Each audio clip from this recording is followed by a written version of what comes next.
Even more about Michael Bloomberg than I'm sure he ever wanted to be revealed about him. Michael Bloomberg behind the scenes. It's not a pretty picture, and a lot of this stuff is coming to light now because, as Stu said a few minutes ago, they're doing opposition research on him now because he's shooting up the polls after spending. How much has he spent so far? It's an incredible number. He spent $400 million so far. Holy cow. And it's important to understand. $400 million. That's on ads. So that is not what he spent overall. He said before the campaign started he'd be willing to spend $1 billion of his own money. He's going to spend that before Super Tuesday. Because one of the things that's interesting about his spending is it's not the $400 million in ads necessarily that's the big deal. Because, yeah, he's everywhere and you see his ads everywhere. But, you know, if you could see that from Tom Steyer, right? Steyer is blanketing these early stages. Although Steyer's not quite as wealthy. I think he's only got 1.9 or $2 billion. He's an awful billionaire. Yeah. But he spent a couple $100 million Barely even of worth his own money. mentioning. Yeah, exactly. His billionaire status. The thing about Bloomberg, which is really interesting, is what he is paying these campaign workers. He's building a gigantic campaign, and a typical field organizer. Remember the Bernie people who were caught on tape by James O'Keefe saying "Hey, I love gulags, and we're going to set the whole city on fire." Those guys, those are field organizers. Field organizers is a low-paid, thankless job, right? Like you're making between $25,000 and $35,000 a year. And remember, these campaigns don't last a year in a lot of cases, as we've seen with 20 candidates that ran for president and have stopped. So you look at what they are actually doing with Bloomberg is these people that are normally paid $30,000 or $35,000, he's paying $80,000 or $85,000. Wow. So he's getting, number one, all of the good ones, right? Yeah. Unless they're ideologically like Bernie people, right? They're all flooding to his campaign because he's paying so much more than everybody else. Roles that are making $100,000 in some campaigns, he's paying $350,000. Like he's just overpaying everybody. There's one case, I think it was in Connecticut, where there was a Democratic person. I think it was a female candidate for, I don't know if it was state senator or some lesser. It wasn't a congressional seat, but it was a lower role than that. But it was one that the Democrats wanted to get, and there had been Republican in control of it for a very long time. Democrats started going for it.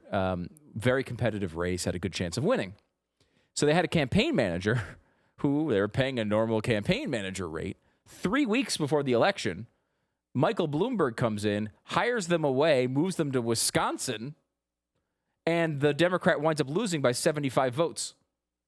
Wow. Without a campaign manager. Jeez. Because for no reason, Michael Bloomberg really needs this person 3 weeks before this election. Like they couldn't have waited 3 weeks to move them to Wisconsin. But this is all about Michael Bloomberg, right? Yeah. This isn't about the Democratic Party. It's not about these ideas. It's about Bloomberg, who knows better than you. Yeah. And should be able to make all your decisions for you. He can get it done. He's smart. Mike can get it done. Yeah. That's the big campaign slogan. Mike can get it done. And he's getting a lot of misogyny and bullying and sexual harassment done. Apparently, he's been getting that done for years. Yes, very true. And a lot of that stuff's coming out from employees now.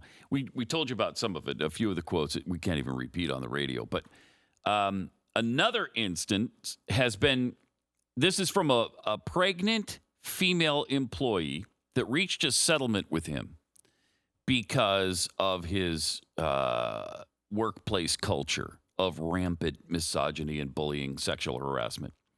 He allegedly told a pregnant female employee that she should kill it, meaning her baby. And that has been backed up. Now, Sakiko Sake Garrison sued and eventually reached a confidential settlement with him. But one of her coworkers has now publicly confirmed that he too witnessed the exchange. David Zeilenziger says, I remember she'd been telling some of her girlfriends that she was pregnant.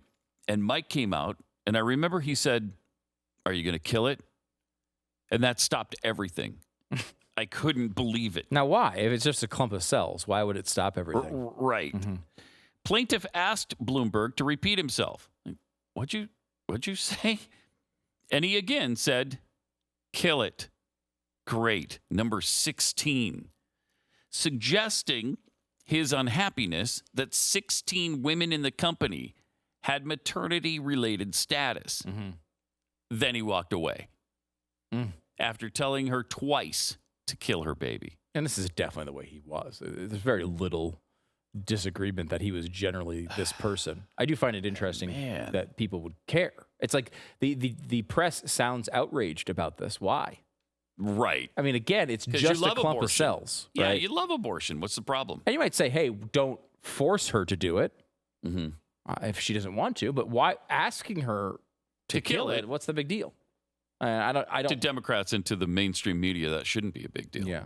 It is a funny joke, though, because it's hysterical. One of the funny parts about it, Pat, is the real hilarity, I think, of it comes from the heart that is beating that stops. That is when you just kill it. When you kill it. Yeah, it's a scream. It's the life going away and never able to flourish is really where the comedy is extracted from the situation. And there's nothing funnier, is there? Than I can't think of anything. I mean, when you have a human life that doesn't exist. That's just good, clean fun, right? Oh my gosh, it's just because what would happen if you let it live? You got another human being, I guess, that comes out and then starts dispensing CO2 all over the planet. Right, exactly. We don't need that.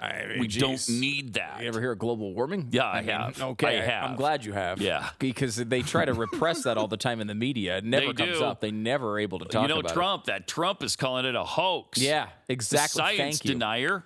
And I will say this. The problem with Bloomberg's comments about killing the baby is, of course, not about the baby dying. It's about the sexism. It's about It's about asking the question as to whether this procedure would occur. That is the actual problem there. It's not the problem with the life not existing. The problem is, of course, asking a female employee whether she'd want to have this meaningless procedure that does nothing of any note. That's the problem. It just shows how consistent, right? That's the thing. Yeah. It was the application of reproductive health. Yes. That's fine. But asking the woman about it is the bad thing here. It just shows how inconsistent it is and how much they don't actually believe their arguments on abortion. Why would it be offensive? If he's like, you should kill it. That would be great. It's better for the business. Now, she could say, you know what? I don't think that is better for the business. I want to have this baby. Fine. But him asking about it? You can't do that. Well, there's no downside to this. That's what we're told. Right. And the truth is, of course, we all know that that's not accurate. Oh, man. It's not real. It's a fake world they're living in to try to justify this policy.